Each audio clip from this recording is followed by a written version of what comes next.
ചിരിയുടെ തമ്പുരാക്കന്മാർ ചിരിയുടെ പെരുമഴയുമായി എത്തുന്നു. ഫൺ ബേബി ഫൺ ഓഗസ്റ്റ് 30 മുതൽ ശനി ഞായർ ദിവസങ്ങളിൽ രാത്രി 8 മണിക്ക് നമ്മുടെ സൂര്യ ടിവിയിൽ. എന്റെ അമ്മ അതെങ്ങനെയും ഞാൻ ഉണ്ടാക്കിക്കോളാം. ഉള്ളതൊക്കെ വിറ്റ് പെറുക്കിയിട്ടാണെങ്കിലും ഞാൻ ഈ കല്യാണം അന്തസ്സായിട്ട് നടത്തും. അപ്പൊ എന്റെ മോൾ എന്ത് ചെയ്യും? ഓ, മരുമോളല്ല, മോളാ വലുത്. ആ ബോധം വേണം എപ്പോഴും. എനിക്ക് രണ്ടാളും ഒരുപോലെ തന്നെയാ. പിന്നെ ഈ കല്യാണം നടക്കാതിരിക്കാൻ ആരെങ്കിലും ശ്രമിച്ച എന്റെ ശരിക്കുള്ള സ്വഭാവം അറിയും. അതെന്താ മനോഹര നീ അങ്ങനെ പറഞ്ഞത്? കല്യാണം മുടക്കാൻ ഞങ്ങൾ ശ്രമിക്കുന്നു എന്ന് നിനക്ക് തോന്നിയോ? ദേവിയോക്ക് നല്ലത് വരുന്നതേ നിനക്ക് രണ്ടുപേർക്ക് അത്ര ഇഷ്ടമല്ലല്ലോ. അർഹതയില്ലാത്തത് പലതും അവൾക്ക് കൊടുക്കാൻ ശ്രമിക്കുന്നത് ആരാ? ഞങ്ങളാണോ? നഷ്ടപ്പെട്ടതേ എനിക്കാ. എനിക്കെന്റെ മോനെ ഇല്ലാതായത് അത് ദേവികമ്മയുടെ കുറ്റം കൊണ്ടാണ്. എന്നിട്ട് ഭർത്താവ് മരിച്ച ഒരു സ്ത്രീ ചെയ്യുന്നതാണോ ദേവികമ്മോൾ ചെയ്യുന്നേ? ആണോ? ഇത്രയും കാലമായിട്ട് ഈ വീട്ടിൽ തന്നെയല്ലേ ദേവികമ്മോൾ താമസിച്ചുകൊണ്ടിരുന്നേ? സുധിയുടെ വിധവയായിട്ട് തന്നെയല്ലേ ദേവികമ്മോൾ ജീവിക്കുന്നേ? ഏതെങ്കിലും പെൺകുട്ടികൾ ചെയ്യുന്ന കാര്യമാണോ അത്? വേണ്ട വേണ്ടാന്ന് വെക്കുമ്പോൾ വീണ്ടും വീണ്ടും അത് തന്നെ പറയിക്കുക. നഷ്ടം നിനക്ക് മാത്രമല്ല പാർവതി, എല്ലാവർക്കും ഉണ്ട്. നീ എന്തിനാ മനോഹര ദേഷ്യപ്പെടുന്നേ? നീ ദേവികയുടെ കല്യാണം നടത്തരുതെന്ന് ഇവിടെ ആരെങ്കിലും പറഞ്ഞോ?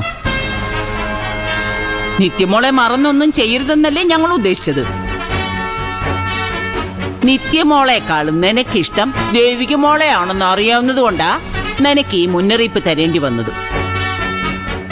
ഞങ്ങൾക്ക് വലുതേ ദേവികയും സിദ്ധുവും തമ്മിൽ നടക്കാൻ പോകുന്ന കല്യാണം അല്ല, നിത്യയും ശരത്തും തമ്മിൽ നടക്കാൻ പോകുന്ന കല്യാണ. അതിനൊരു കുറവും ഉണ്ടാവരുത്. ആ ഉറപ്പ് ഞങ്ങൾക്ക് തരണം. ആദ്യമേ ദേവികയുടെ സിദ്ധുവിന്റെ കല്യാണം ഒന്ന് കഴിയട്ടെ. അതിനുശേഷമേ ഞാൻ മറ്റെന്തിനെ കുറിച്ചും ആലോചിക്കുന്നുള്ളൂ. ഓ, ഇവന് മുഴുത്ത ഭ്രാന്ത. നീ വിഷമിക്കണ്ട പാർവതി, നിത്യയുടെ കല്യാണം ഒരു കുറവുമില്ലാതെ തന്നെ നടക്കും. നമ്മൾ നടത്തും.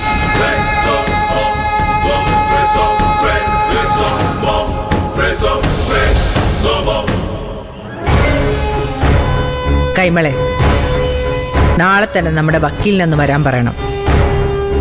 ഇതിങ്ങനെ വിട്ടാൽ ശരിയാവില്ല. എനിക്ക് വേറൊരു അഭിപ്രായമുണ്ട് മേഡം. എന്താ അത്? നമുക്ക് നമ്മുടെ വക്കീലിനെ ഒന്ന് മാറ്റിയാലോ? അതെന്തിനാ? അയാൾ നല്ല വക്കീലല്ലേ? എത്രയോ കേസുകൾ എനിക്ക് വേണ്ടി വാദിച്ചിരിക്കുന്നു. അതിലും മിക്കതും ജയിച്ചിട്ടുമുണ്ട്. അതല്ല, താൻ തെളിച്ചു പറ, എന്നാലല്ലേ എനിക്ക് മനസ്സിലാവും. ആരാ അപ്പുറത്ത് നിൽക്കുന്ന വക്കീൽ? സിദ്ധാർത്ഥൻ. അയാൾ കൊള്ളാവുന്ന വക്കീലല്ലേ? മിടുക്കനല്ലേ? അന്ന് ആ വീട് ഒഴിഞ്ഞുകൊടുക്കേണ്ടി വന്നത് സിദ്ധാർത്ഥന്റെ ഒരു ഒറ്റ ഡ്രാഫ്റ്റിംഗ് കൊണ്ടാ. കോടതിയിലെ വിസ്താരവും എതിർ വിസ്താരവും വാദങ്ങളും മാത്രമല്ല കൈമളെ ഒരു കേസ് ജയിക്കുന്നതിന്റെ അടിസ്ഥാനം. ഡ്രാഫ്റ്റിംഗും കൂടിയാ. ഡ്രാഫ്റ്റിംഗിൽ മിടുക്കനാ ഈ സിദ്ധാർത്ഥൻ. അതുപോലെ ഒരാളെ നമ്മളും ഇറക്കണം. ആരാ അങ്ങനെ ഒരാള്? ഒരാളുണ്ട്, ചന്ദ്രലേഖ. ഏത്? ആ മരിച്ചുപോയ നടേശന്റെ മകളോ? അതെ. ചന്ദ്രലേഖ നമുക്ക് വേണ്ടി വന്നാൽ സിദ്ധാർത്ഥൻ പെടും. ഞാൻ എല്ലാ വിവരങ്ങളും അന്വേഷിച്ചു. സിദ്ധാർത്ഥനെ കെട്ടാൻ വേണ്ടി നടന്നവളാ ഈ ചന്ദ്രലേഖ. ആ ദേവിക കയറി വട്ടം പിടിച്ചതോടെ ചന്ദ്രലേഖയ്ക്ക് പിന്മാറേണ്ടി വന്നു. ആ പക എന്തായാലും സിദ്ധാർത്ഥനോട് കാണില്ലേ? അത് വേണം നമുക്ക് മുതലെടുക്കാൻ. താനീ കാണുന്നത് പോലെയൊന്നും അല്ലല്ലോ കൈമളെ. തനിക്ക് നല്ല ബുദ്ധിയാണല്ലോ. ലോകത്ത് ഇന്നോളം വച്ച് ഏറ്റവും വലിയ പകയാ പ്രണയപ്പക. ചന്ദ്രലേഖയ്ക്ക് അതുണ്ടെങ്കിൽ അതെന്തായാലും നമുക്ക് ഗുണം ചെയ്യും. താനൊരു കാര്യം ചെയ്, എത്രയും പെട്ടെന്ന് അവളുമായിട്ടൊരു മീറ്റിംഗ് അറേഞ്ച് ചെയ്. നടേശൻ സാറിനെ എനിക്കറിയാം, കാഞ്ഞ ബുദ്ധിയായിരുന്നു. ആ ബുദ്ധി മകൾക്കും കിട്ടിയിട്ടുണ്ടാവില്ലേ? ഉണ്ടെന്നാ പുറത്തുനിന്ന് എനിക്ക് അറിയാൻ കഴിഞ്ഞത്. എന്തായാലും അവളെ വിളിക്ക്. യോജിച്ചു പോകാൻ പറ്റുമെങ്കിൽ അതാണ് നല്ലത്. നടന്ന സിദ്ധാർത്ഥനെതിരെ നമ്മൾ പ്രയോഗിക്കുന്ന ബ്രഹ്മാസ്ത്രമായിരിക്കും ചന്ദ്രലേഖ. അതെ, എന്തായാലും മീറ്റിംഗ് ഞാൻ ഉടനെ അറേഞ്ച് ചെയ്യാം. ബാക്കിയൊക്കെ മാഡത്തിന്റെ മിടുക്ക് പോലെ ഇരിക്കും.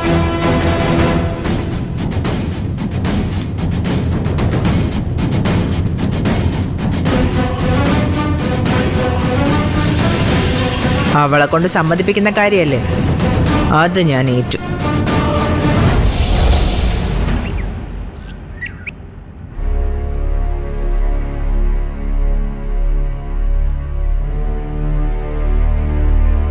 അച്ഛാ, ഓണമല്ലേ വരുന്നത്, ഒരുങ്ങണ്ടേ?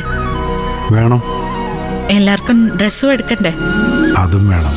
അവസാനത്തേക്ക് മാറ്റിവെച്ച് ചിലപ്പോ തിരക്കാവൂ അച്ഛാ. എല്ലാം നേരത്തെ തന്നെ വാങ്ങി വെക്കുന്നതാണ് നല്ലതെന്നാ തോന്നുന്നത്. മേടിക്കാം. അച്ഛാ, അച്ഛന്റെ കയ്യിൽ കാശുണ്ടല്ലോ അല്ലേ? ഈ ചോദ്യം ഈ വീട്ടിൽ മോള് മാത്രമേ ചോദിക്കത്തുള്ളൂ. ബാക്കി എല്ലാവരും ആവശ്യങ്ങൾ പറയും.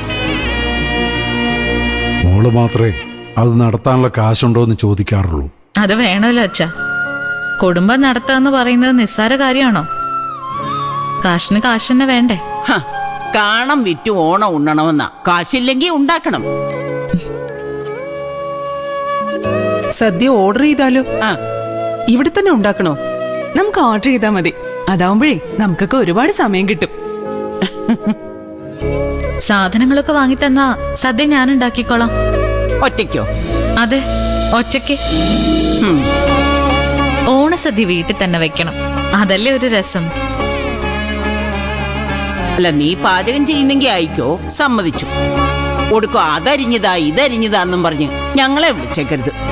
ആരും വിളിക്കില്ല, പോരെ? മതി മതി, വാ പാർവതി, നമുക്ക് കാണാം അവൾ എന്താ ഉണ്ടാക്കുന്നത്. അച്ഛാ, ഇത്തവണ എനിക്ക് ചുമന്ന കരയുള്ള സാരി വാങ്ങിച്ചു തരോ? അതെന്താ മോളെ? അല്ല, ഒരാഗ്രഹം. ഒന്നെങ്കിൽ ചുമന്ന കരയുള്ള സാരി, അല്ലെങ്കിൽ ചുരിദാർ. പക്ഷെ ചോപ്പ് എന്തായാലും ഉണ്ടായിരിക്കണം.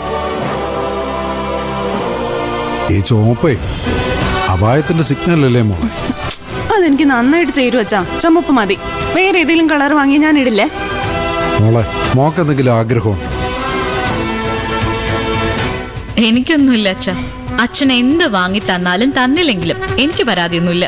മോളാണ് എന്റെ ശരിക്കുമുള്ള മോള്. ദൈവത്തിനെന്തോ ചെറിയ കൈപ്പിഴ പറ്റിയതാ, അതുകൊണ്ടാ മരുമോളായിട്ട് ഈ വീട്ടിൽ വന്നത്. നിനക്ക് ഈഗോ അടിക്കരുത് കേട്ടോ.